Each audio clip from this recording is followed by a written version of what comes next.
Good morning, traders. Steve Ganz here, and I want to pick up on our continuing series here of an options trade from start to finish. So let me kind of split my screen here. So this is a position that we opened back on June 7th.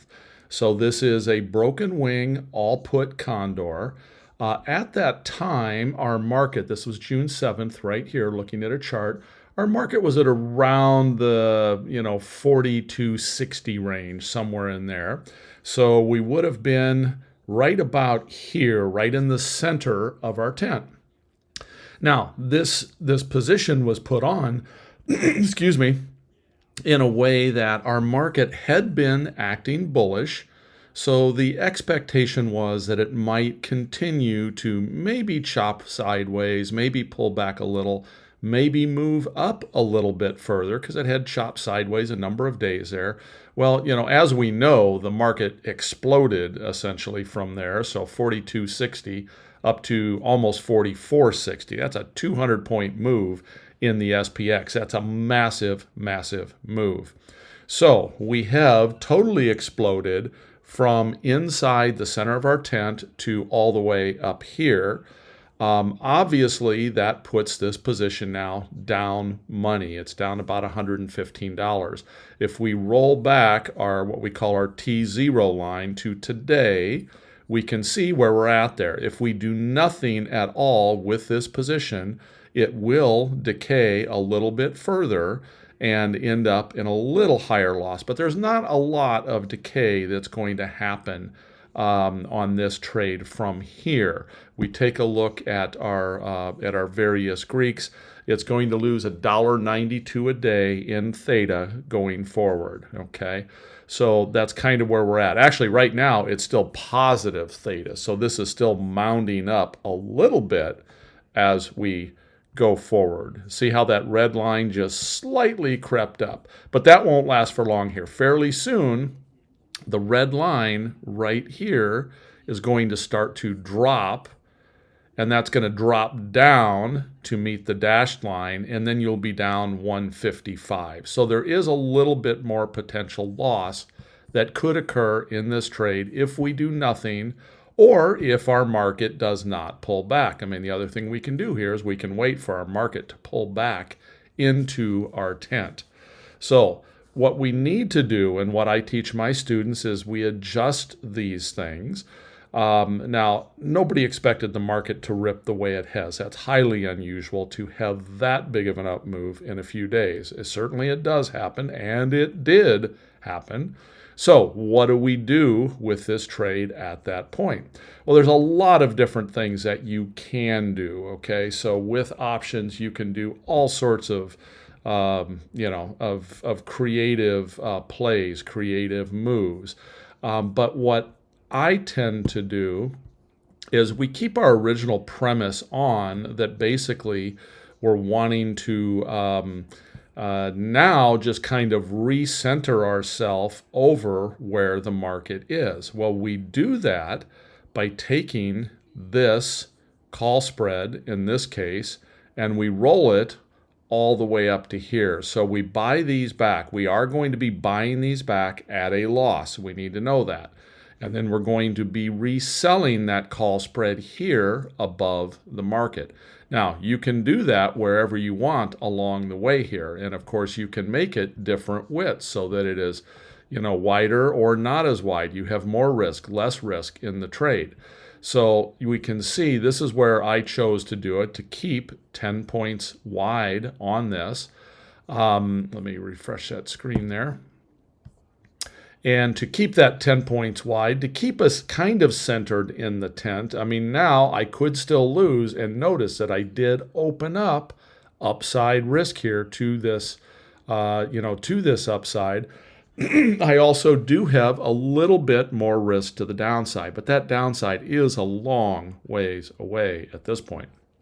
But now, if we come and we look specifically at our theta, well, now theta is working for us to the tune of around, $5-6 a day, decaying in our favor now that we are under this tent.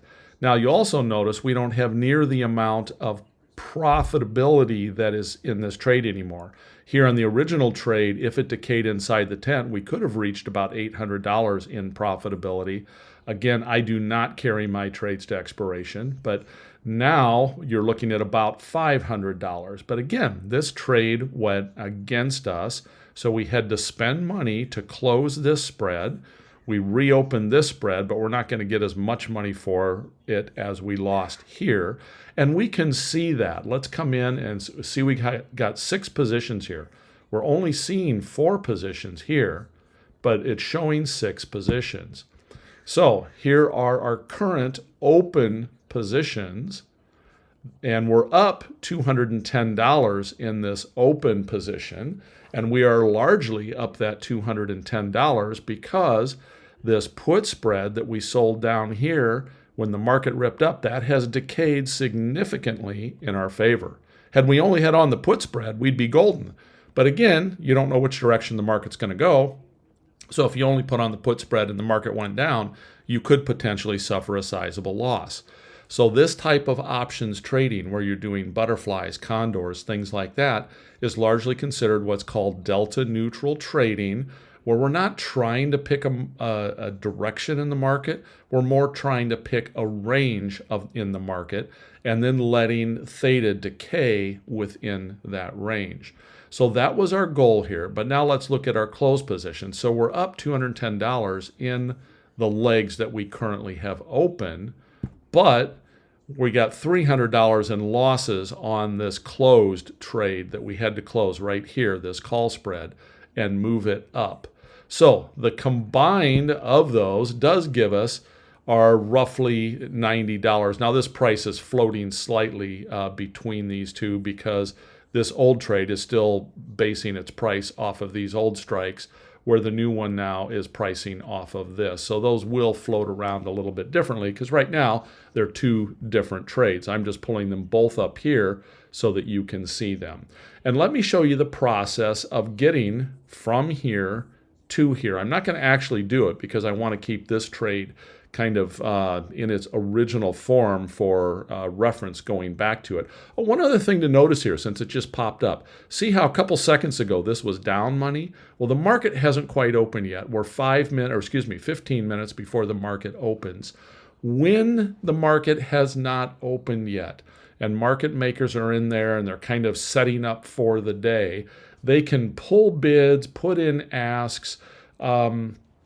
Your P&L in a position, and this is on any platform, can go really, really wonky prior to the open of the market.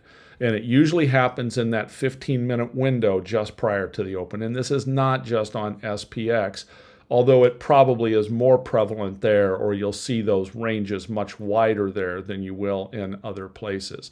So when you have a position on in paper or in one of your accounts in live, after hours quotes, just take them with a huge grain of salt, because the market can be having all sorts of people in there kind of changing their pricing around, pulling bids, reinserting asks, things like that.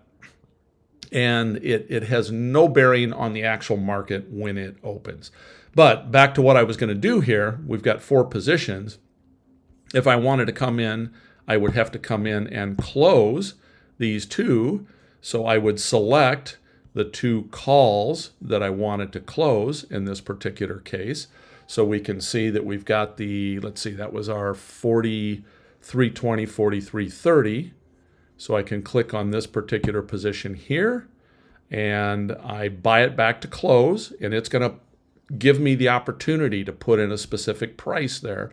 So I can actually put in the price that I got from my broker on that, and then I would go to the next one, close it, sell to close, and put in my exact price that I got from my broker.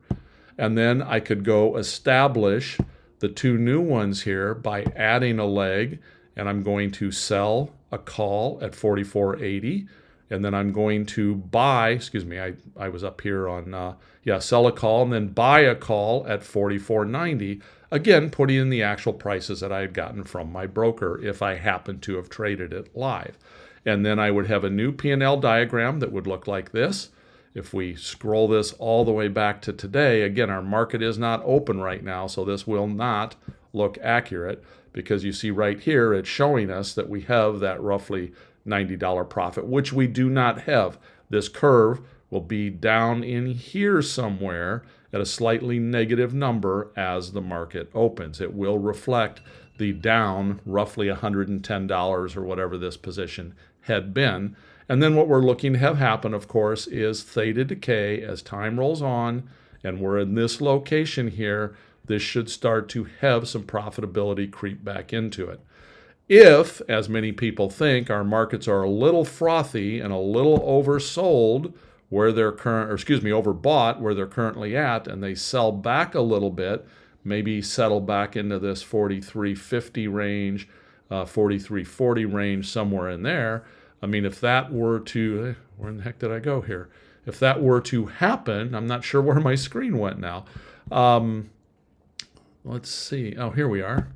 If that were to happen, 43.40, somewhere in that general range, that would certainly be very good for this position a little more quickly. So again, that's kind of the summary of this position and where it's at right now. I adjusted it the way I adjusted it, willing to be able to take, or able and willing to take a little more upside risk here based on the assumption that the market is likely to stall where it is, or maybe even decay or pull back a little bit into here and let my theta decay take place. So those are the things that I'm looking for with this new position. So I've got this saved. I am going to provide both of these links so that you can update it yourself in a paper trade. And let me just do that right now. Let's see, I've got that both saved. I've actually already saved the links. So I'll just drop them into the video description below, and you can follow along. So of course, if any questions come up, let me know. But keep in mind, there are hundreds and hundreds of ways that you can adjust positions. So one of the challenges with me showing this is I'm selecting one of many, many ways that people might choose to deal with these. And I won't be able to answer all the questions of, well, why not this? Well, why not this? Well, why not this? Because there's literally hundreds of things you can do. But the awesome thing about OptionStrat is that I can come in and quickly move things around and model them to see all of the what ifs that I might want to consider in my position. So hopefully that helps. Everybody have a great long holiday weekend, and we'll see you back next week. Take care.